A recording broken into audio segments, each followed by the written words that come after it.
नमस्कार। ज्योतिष शास्त्र में श्रद्धा और विश्वास रखने वाली सभी जातकों का पारलौकिक जगत चैनल में बहुत बहुत स्वागत है। 13 नवंबर 2022 शाम 4:10 पर पराक्रम, साहस, शौर्य और ऊर्जा के कारक भूमिपुत्र मंगल अपनी वर्तमान शत्रु राशि मिथुन राशि से निकलकर वक्री अवस्था में अपनी सम राशि वृषभ राशि में गोचर करने जा रहे हैं। वृषभ राशि में मंगल पूरे 120 दिन तक 12 मार्च 2022 तक गोचर करेंगे। वृषभ राशि में ही मंगल 13 जनवरी 2022 को मार्गी हो जाएंगे और 12 मार्च 2022 की प्रातः पुनः एक बार मिथुन राशि में गोचर करेंगे। इस बार का मंगल का ये महापरिवर्तन शुक्र की राशि वृषभ राशि में हो रहा है। 4 माह का दीर्घकालीन प्रवास होगा मंगल का और ये बहुत ही विशिष्ट ग्रह स्थितियां लेकर आया है। राहु 22 नवंबर को महाबली हो रहे हैं और राहु से मंगल का 2-12 का संबंध बन रहा है। साथ ही साथ शनि भी 23 अक्टूबर को मार्गी हो चुके हैं और मंगल के साथ नवम पंचम योग बना रहे हैं, जो बहुत ही शुभ और श्रेष्ठ योग है। तो मंगल के इस महापरिवर्तन का वृषभ राशि के जातकों के जीवन पर क्या प्रभाव पड़ेगा, इसी का विश्लेषण करेंगे इस वीडियो में। लेकिन उससे पहले कालपुरुष कुंडली के आधार पर मैं आपको ये समझाऊंगा कि राहु मंगल का 2-12 योग क्या है, मंगल शनि का नवम पंचम योग क्या है और इसके क्या क्या शुभ प्रभाव पड़ेंगे आपके जीवन पर। ये विश्लेषण आपकी चंद्र राशि के आधार पर किया जा रहा है। वीडियो के अंत में मैं आपको मंगल और राहु के उपाय भी बताऊंगा। चलिए वीडियो शुरू करते हैं। देखिए, ये है कालपुरुष की कुंडली। इसी के आधार पर मैं आपको मंगल के महापरिवर्तन प्रभाव को समझाने का प्रयास करूंगा। मंगल का गोचर वृषभ राशि में है, राहु का गोचर मेष राशि में है, शनि का गोचर मकर राशि में है और शुक्र का गोचर वृश्चिक राशि में है। मंगल आम तौर पर 45 दिन तक एक राशि में गोचर करते हैं, लेकिन इस बार मंगल का ये गोचर लगभग 4 माह तक वृषभ राशि में रहेगा। इस स्थिति को ज्योतिष शास्त्र में मंगल का अतिचारी होना कहते हैं। अब आप देखिए कि मंगल का राहु के साथ 2-12 का संबंध बन रहा है। देखिए, राहु से दूसरे नंबर पर दूसरे भाव में मंगल हैं 1, 2 और आप मंगल से देखिए तो 12वें पर है राहु 1, 2, 3, 4, 5, 6, 7, 8, 9, 10, 11, 12। तो इस तरह से मंगल और राहु का 2-12 का संबंध बन रहा है और शनि से नवम पंचम का संबंध बन रहा है। शनि से देखिए 1, 2, 3, 4, 5। शनि से 5वें स्थान पर यानी त्रिकोण के स्थान पर मंगल हैं और मंगल से नवम स्थान पर यानी त्रिकोण के स्थान पर शनि का गोचर है। तो मंगल और शनि में त्रिकोण का संबंध बन रहा है। इसके अलावा मंगल और शुक्र का परिवर्तन योग भी बन रहा है। हालांकि ये परिवर्तन योग केवल 5 दिसंबर तक बनेगा। मंगल का गोचर शुक्र की राशि में और शुक्र का गोचर मंगल की राशि में, तो परिवर्तन योग भी बन रहा है। अब पहले बात करते हैं राहु और मंगल के 2-12 के संबंध में। इस समय राहु महाबली हैं और राहु अगर अकेले हों तो उस भाव के स्वामी के रूप में करते हैं और कार्य करते हैं और केंद्र या त्रिकोण के भाव में एक्सलेंट रिजल्ट देते हैं। राहु मंगल राहु से दूसरे भाव में है। दूसरा भाव क्या है? धन के संचय का, परिवार का वाणी का, धन के निवेश का, आपके फूड भोजन का। अब राहु क्या है? राहु है एक्सपेंशन, राहु है विस्तार, राहु एक्सट्रीम को शो करते हैं। मंगल राहु से सेकंड पर है तो राहु एक्सपेंशन करेंगे सेकंड हाउस का, यानी कि धन के संचय में वृद्धि होगी, परिवार में वृद्धि होगी। परिवार कैसे बढ़ेगा? या तो किसी बच्चे का जन्म होगा या परिवार में किसी सदस्य का विवाह होगा, तो इस तरह से परिवार की वृद्धि होगी। राहु के प्रभाव से निवेश बढ़ेगा, भूमि भवन या प्रॉपर्टी में आपका निवेश बढ़ेगा, चूँकि मंगल भूमि पुत्र कहे जाते हैं। आपका बैंक बैलेंस बढ़ेगा। अब राहु के प्रभाव से निवेश भी आपका बढ़ेगा। दूसरी तरफ राहु मंगल से 12वें पर हैं। 12वां क्या है? 12वां भाव है खर्च का, तो खर्च बढ़ेगा, इसमें कोई दो राय नहीं। लेकिन किन चीज़ों पर खर्च होगा? 12वां भाव है विदेश का। मंगल है मेडिकल और सर्जरी, गेम्स और स्पोर्ट्स के कारक। आपकी संतान मेडिकल या सर्जरी के क्षेत्र में उच्च शिक्षा के लिए विदेश जा सकती है। किसी मेडिकल कॉन्फ्रेंस में भाग लेने के लिए आप विदेश जा सकते हैं। गेम्स या स्पोर्ट्स के क्षेत्र में आप विदेश यात्रा कर सकते हैं और इन पर पैसा खर्च होगा। लेकिन पैसा खर्च होना और धन का आना दोनों साथ साथ होगा। पैसा भले ही खर्च हो, लेकिन वो पैसा आपको मिलता भी रहेगा। 12वां भाव धर्म और अध्यात्म का होता है, तो आप धार्मिक या मांगलिक आयोजन अपने घर में कर सकते हैं। शादी ब्याह हो या बच्चे का मुंडन संस्कार, जन संस्कार हो, या इस तरह के मांगलिक आयोजनों पर आपका धन खर्च होगा। अब बात करें शनि और मंगल के नवम पंचम योग की, तो शनि और मंगल दोनों ही एक दूसरे की त्रिकोण पर हैं।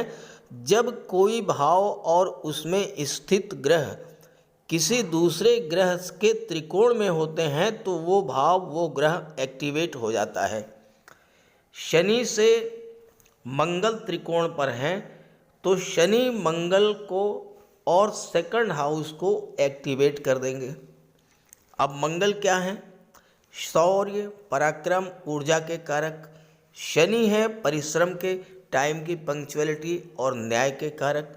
तो इस योग के बनने पर आप सही मार्ग पर चलते हुए, अपनी ऊर्जा का सही उपयोग करते हुए जीवन में वो सब कुछ प्राप्त करने में सफल होंगे जो आप पाना चाहते हैं। हालांकि इसके लिए ये ज़रूरी होगा कि आपके जीवन में महादशा या अंतर्दशा किस ग्रह की चल रही है, और दूसरी बात मंगल और शनि या राहु आपके कुंडली में मजबूत स्थिति में हैं।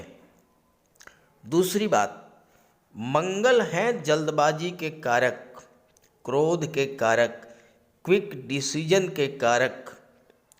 भले ही ये डिसीजन आपका सही हो या गलत, क्योंकि जल्दबाजी में निर्णय अगर लिया गया तो गलत भी हो सकता है, सही भी हो सकता है। लेकिन शनि के प्रभाव से आपकी जल्दबाजी की प्रवृत्ति पर रोक लगेगी। पूरी दूरदर्शिता के साथ सोच समझकर सही निर्णय लेने में आप सफल होंगे। वहीं दूसरी तरफ शनि भी मंगल से त्रिकोण पर हैं। देखिए 1 2 3 4 5 6 7 8 9 मंगल से नवम पर हैं, त्रिकोण पर हैं, तो आपका आलस्य दूर होगा। कार्य करने की असीम क्षमता होगी आपके भीतर और आप कठोर परिश्रम करते हुए इच्छित लक्ष्य को प्राप्त कर लेंगे। हालांकि अगर जन्म कुंडली में आपके ये ग्रह कमज़ोर हैं तो आपको इसका उपाय अवश्य करना चाहिए। एक और महत्वपूर्ण योग शुक्र और मंगल का परिवर्तन योग भी बन रहा है, हालांकि ये 5 दिसंबर तक ही बनेगा। शुक्र का गोचर मंगल की राशि में, मंगल का गोचर शुक्र की राशि में, तो दोनों ही भाव को बल मिलेगा। ये शुक्र का और मंगल का राशि परिवर्तन योग मेल फीमेल के बीच आकर्षण को बढ़ाने वाला होगा और आपका विवाह भी इस गोचर काल में तय हो सकता है। तो मैं समझता हूँ कि आपने इन ग्रह स्थितियों को अच्छे से समझ लिया होगा। अब अलग अलग राशियों की कुंडली में मंगल, राहु, शनि, शुक्र का गोचर अलग अलग भाव में होगा। तो अब चर्चा करेंगे कि किस राशि के जातकों की कुंडली में किन किन भाव में ये योग बन रहे हैं और इसका क्या प्रभाव होगा। वीडियो के अंत में मैं आपको मंगल, राहु, शनि के उपाय भी बताऊंगा। आपके जीवन में जिस भी ग्रह की महादशा अंतर्दशा इस समय गतिमान है या आगे गतिमान होने वाली है, उसका उपाय अवश्य करें। तो ये है वृषभ राशि के जातकों की कुंडली। आपके लग्न के स्वामी दैत्य गुरु शुक्र हैं, जो कि कुंडली के सप्तम भाव में बैठे हैं और मंगल के साथ परिवर्तन योग बना रहे हैं। शुक्र मंगल के परिवर्तन योग पर मैंने एक वीडियो पहले ही अपलोड कर रखा है। आप चैनल को सब्सक्राइब करके उस वीडियो को ज़रूर देखिएगा। आपको उससे बहुत कुछ गाइडेंस मिलेगी, बहुत कुछ आपको लाभ होगा। मंगल 13 नवंबर को आपको लग्न भाव में आ चुके हैं। राहु 12वें भाव में है, शनि भाग्य भाव में है और केतु 6ठे भाव में है। ये तो है ग्रह स्थितियाँ।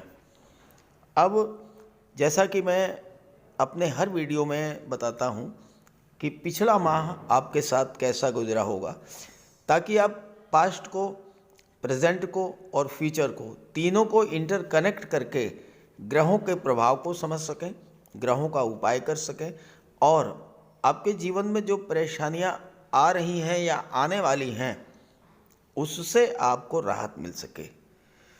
तो देखिए, पिछले महीने में आपको मैं डेट बता दे रहा हूँ, 16 अक्टूबर से और 13 नवंबर ये टाइम पीरियड था।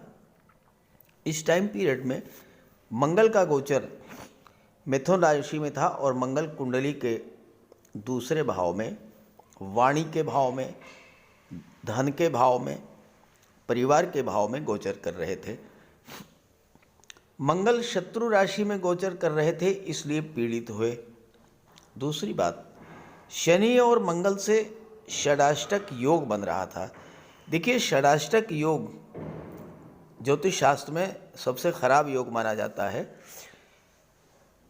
मंगल से आप गिनिए 1 2 3 4 5 6 7 और 8। मंगल से 8वें भाव पर शनि थे। 8वां भाव क्या होता है? कष्टों का, पीड़ाओं का, दुख दर्द का, दुर्घटनाओं का, और शनि 8वें पर थे। शनि से 6ठे पर मंगल हैं। 1 2 3 4 5, देखिए फिर से गिनिए 1 2 3 4 5 और 6।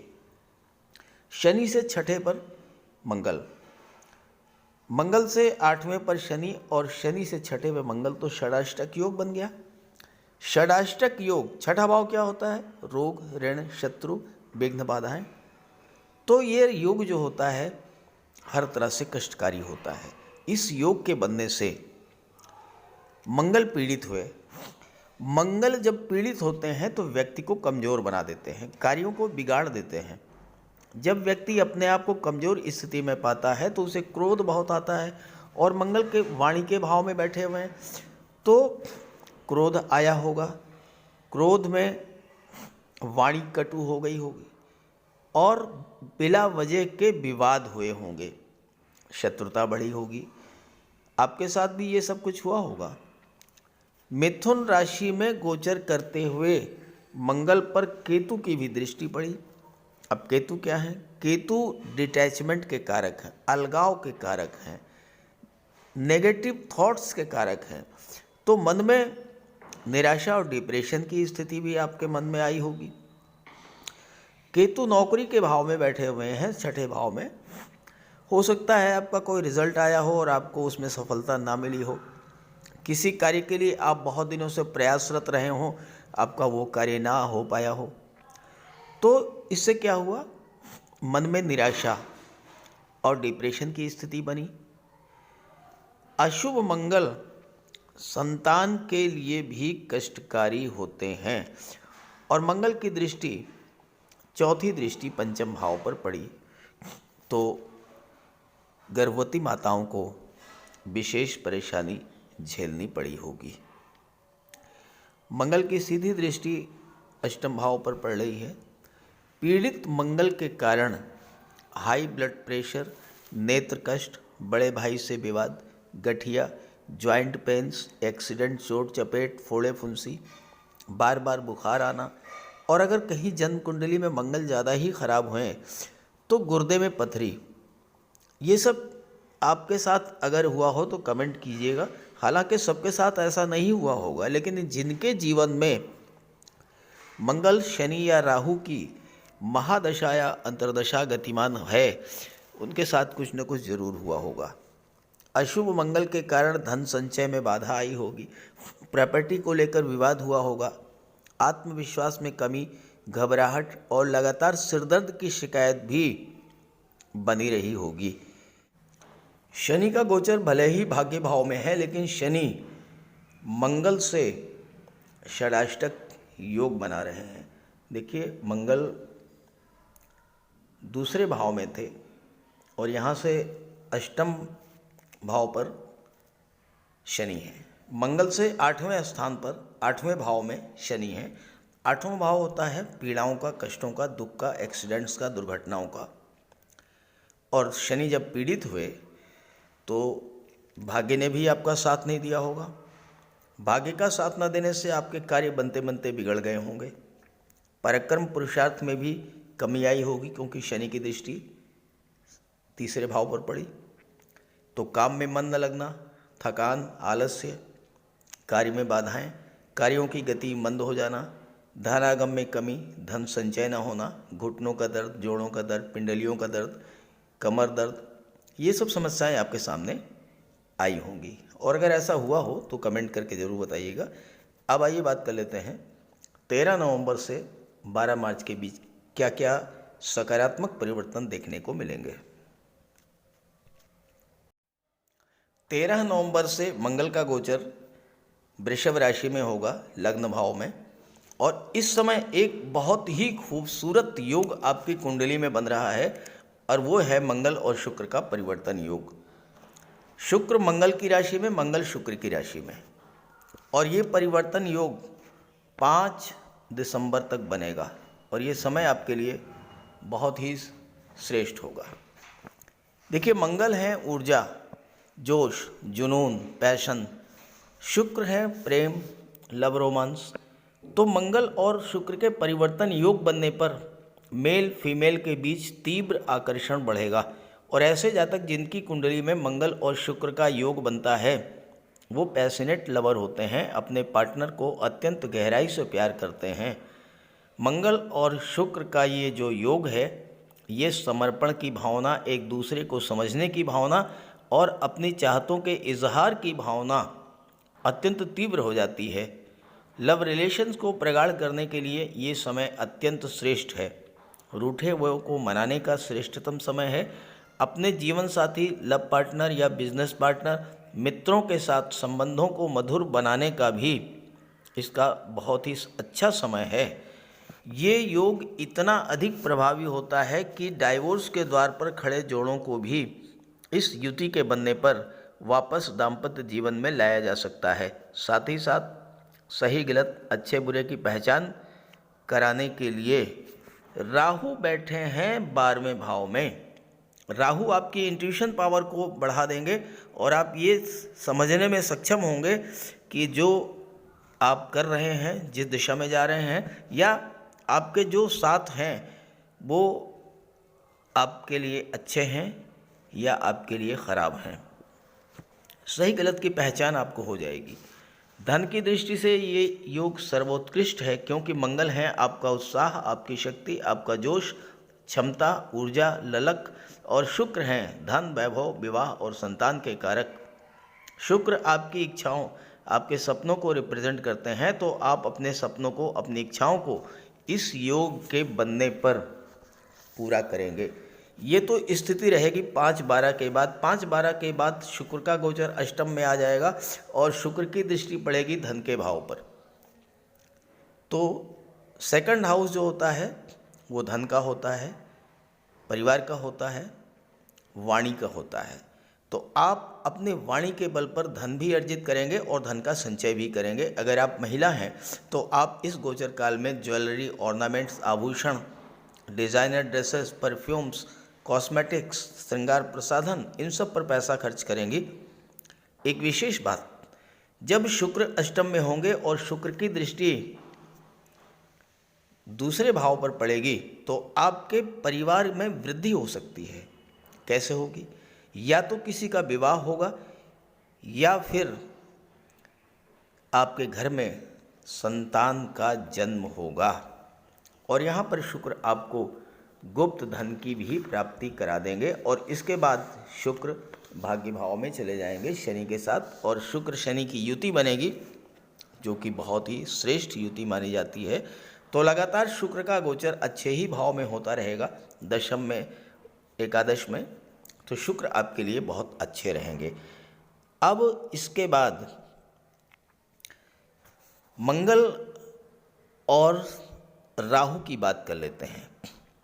राहु 12वें में है और राहु से सेकंड हाउस में मंगल का गोचर है। 2-12 का संबंध बन रहा है। 12वां भाव क्या होता है? मोक्ष का। मोक्ष यानी आपकी इच्छाओं की तृप्ति। तो राहु आपकी महत्वाकांक्षाओं को बढ़ाएंगे और आप अपने पराक्रम, पुरुषार्थ और भाग्य के सपोर्ट से अपनी इच्छाओं को पूरा भी करेंगे, क्योंकि राहु एक्सट्रीम को शो करते हैं। तो आप ज़्यादा से ज़्यादा लाभ अर्जित करेंगे, और ख़ास करके विदेश से, क्योंकि राहु विदेश के कारक होते हैं। आप विदेश में जाना चाहते हैं, सेटल होना चाहते हैं, तो उसके लिए सर्वोत्तम योग है। उच्च शिक्षा के लिए भी विदेश जाना चाहते हैं तो वहाँ भी आपको सफलता मिलेगी। और छात्रों के लिए भी समय बहुत अच्छा रहेगा, क्योंकि पंचम के स्वामी हैं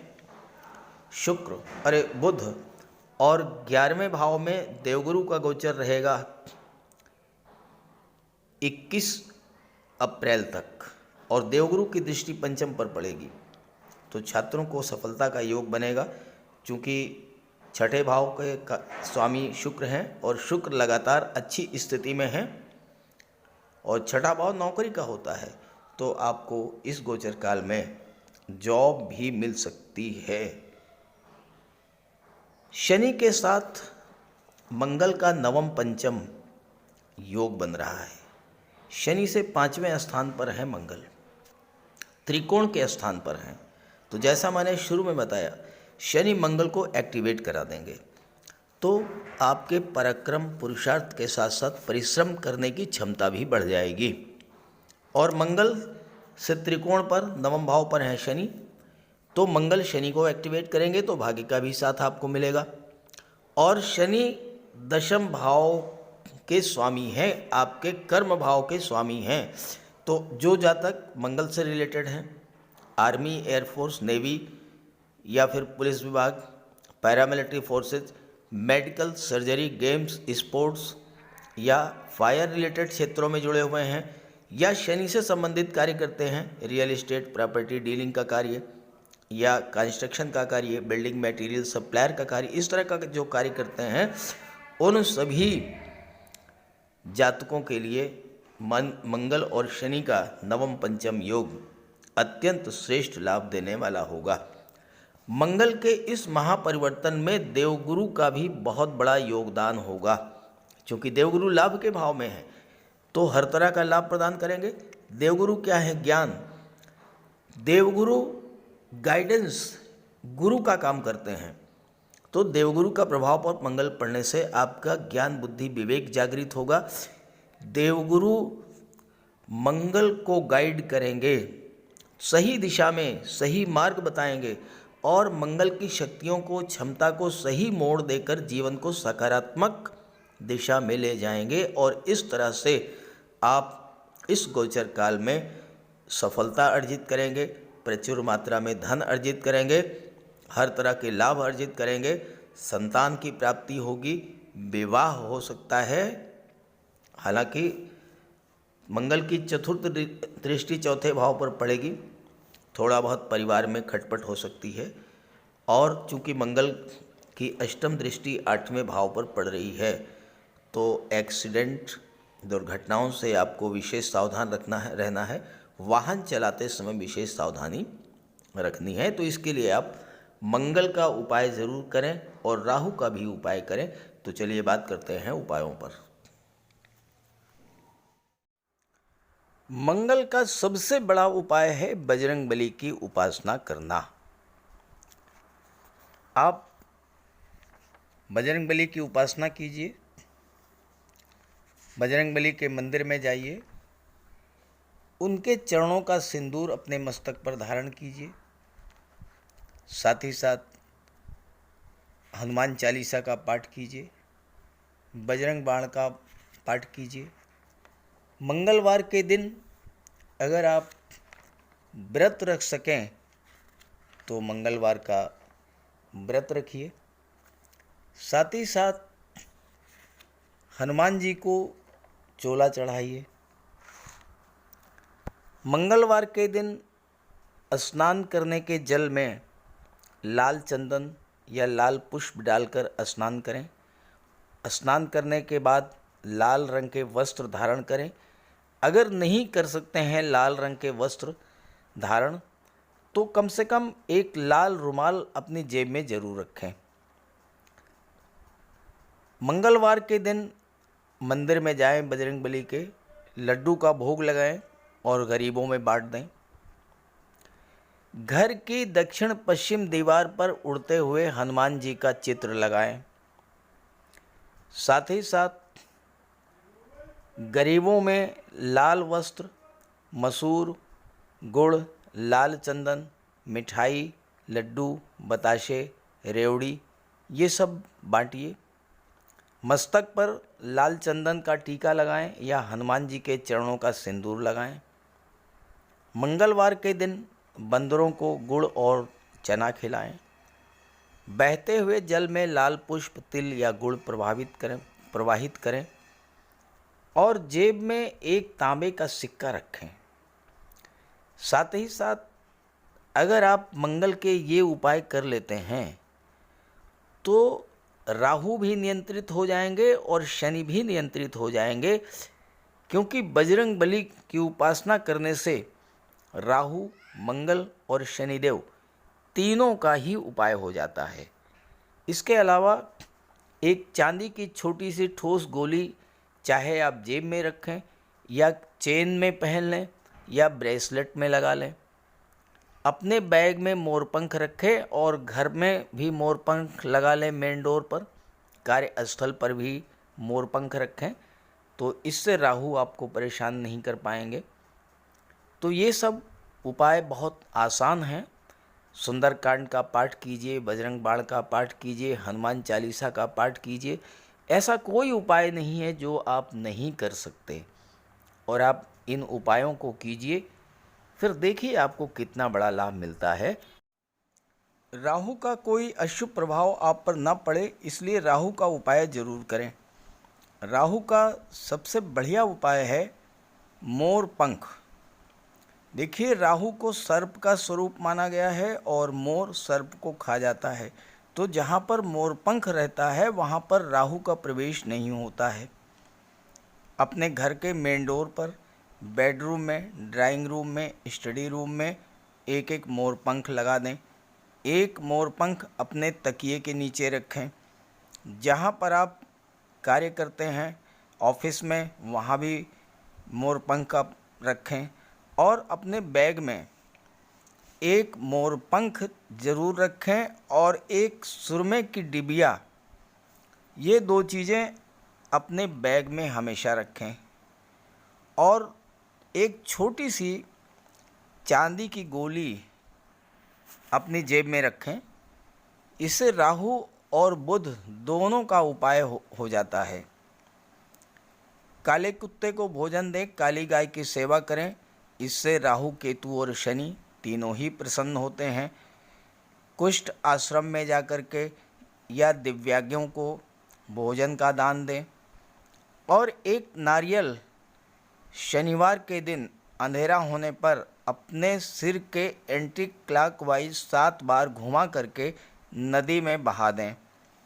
दुर्गा माता का आशीर्वाद प्राप्त करें। दुर्गा चालीसा का पाठ करें। सोमवार के दिन शिवलिंग पर अभिषेक करें।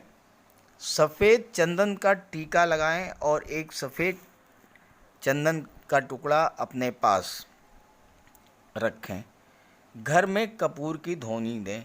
ये छोटे छोटे से उपाय हैं। अगर आप इन उपायों को करते हैं तो निश्चित रूप से राहु के सभी शुभ फल आपको प्राप्त होंगे। तो उपाय ज़रूर कीजिएगा, लाभ मिलेगा। और जब लाभ हो तो कमेंट करके बताइएगा और ये वीडियो अपने साथियों को, अपने मित्रों को भी शेयर कर दीजिएगा। नमस्कार।